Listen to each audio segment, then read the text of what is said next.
Hey there, this is Simone. I'm here with a new journaling snippet, and I am finally, or not finally, I purchased an A5 cover for my MD notebook, and I put it in there, and I think I actually journaled on the day that I received the cover because I was just so excited about it and wanted to get the ephemera that I cut out from the envelope into my notebook.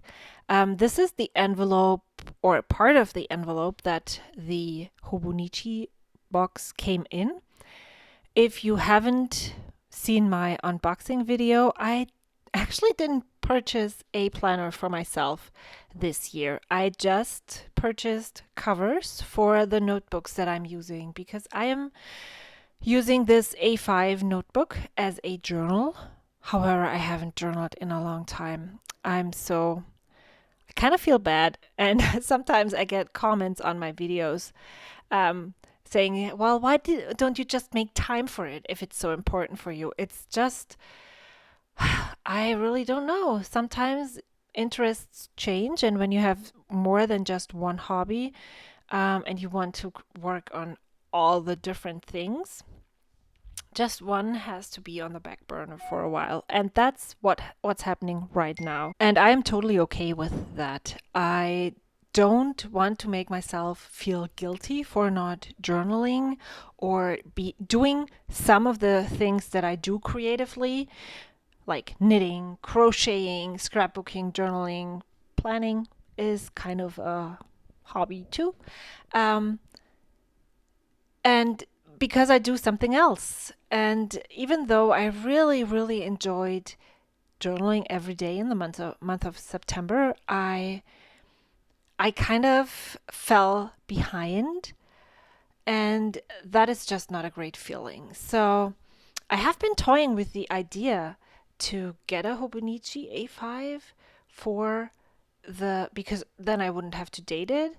But this experience right now, where I haven't written in many of the September days. I created pretty pages, I dated them, but I just haven't had the time to sit down and like be in the right headspace to really write.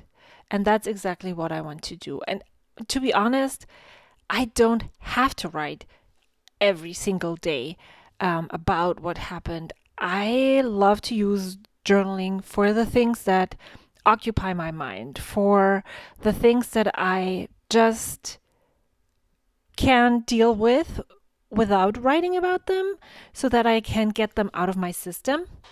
And luckily, I'm not in a place where I have bad feelings. I need this coping mechanism every day. So in October, I have given myself grace and I dated the whole notebook until September 30th, and I took notes. I'm still taking notes in my planner. I really like writing down. If you've read the bullet journal method, or if you're familiar with bullet journaling, this is what writer Carol calls rapid logging, and I'm doing that, and I really enjoy that. And if I want to go back and write about something that I wrote a brief sentence in my planner, I can totally do that, but I'm not going to force myself to do that. And if I feel like I want to journal daily in 2 weeks, then I'm just going to do that when it hits me again. Um, so I took my watercolors, I added some color, I wrote down Hobonichi, I added the Hobonichi ephemera at the bottom of the page, I stamped the date.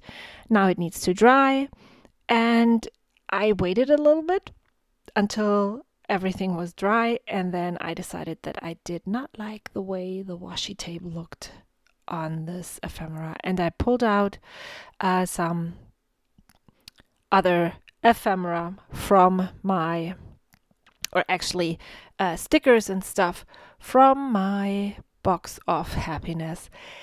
This is where everything goes. I have so many supplies, and I bet you do too, that I could probably fill 10 journals and still have supplies left over.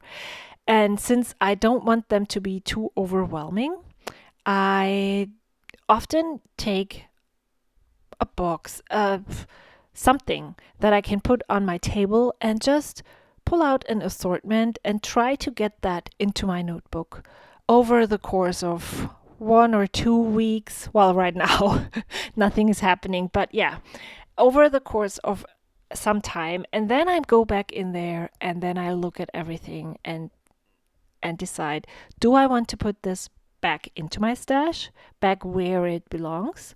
Or am I just going to give it away to someone?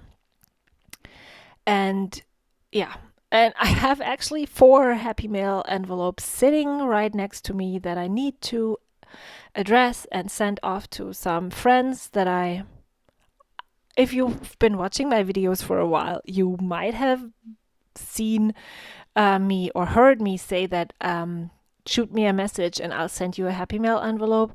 Yeah, those friends still need to get sent mail. So I am not currently inviting anyone, because if you're waiting for me, if you're swapping mail with me, then you need to know that I'm just a very, very slow Happy Mail sender, like a teeny tiny snail that is bringing your Happy Mail. That's how it feels when you exchange mail with me. So I added this hello stamped image that I had actually pre-stamped on some kind of scrap paper that was laying around. If you want to watch the video where I give you the tip, I'm going to link it up here. I love doing that. I love just taking a scrap piece of paper, the stamp set that I'm using right now, and stamping all the images that are on the stamp set onto that scrap piece of paper and creating ephemera for my next journaling session. And then I have the benefit that I can add something, and I have a different texture. It's a different color paper.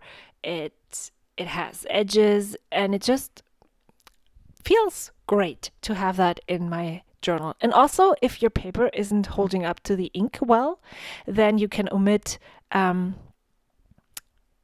the bleeding through the page by stamping it on a different paper and treating your stamped image like a sticker that you just add glue to it, or you could actually stamp it onto sticker paper and then just cut it out and stick it down, which is great. It's also great if you're like on a budget, getting a stamp set and creating stickers over and over again from the same thing is a lot more economical than buying new stickers all the time. So I think that's most of the things that I'm usually doing on camera. I really have a hard time bringing my thoughts onto paper while the camera is running. And so I just don't do that anymore. I guess the next day when I had some time and I was in the right headspace, I went back in, and this is what the finished page looks like. I often still add stickers, stamps, something onto the page when I write, but I really like having the pages kind of prepped before I actually write anything down. All right, that's gonna be it. Thank you so much for watching. If you have any questions, leave a comment below. I love to chat with you.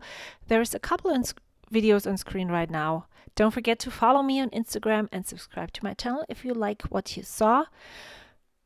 I guess that's it. Bye bye for now.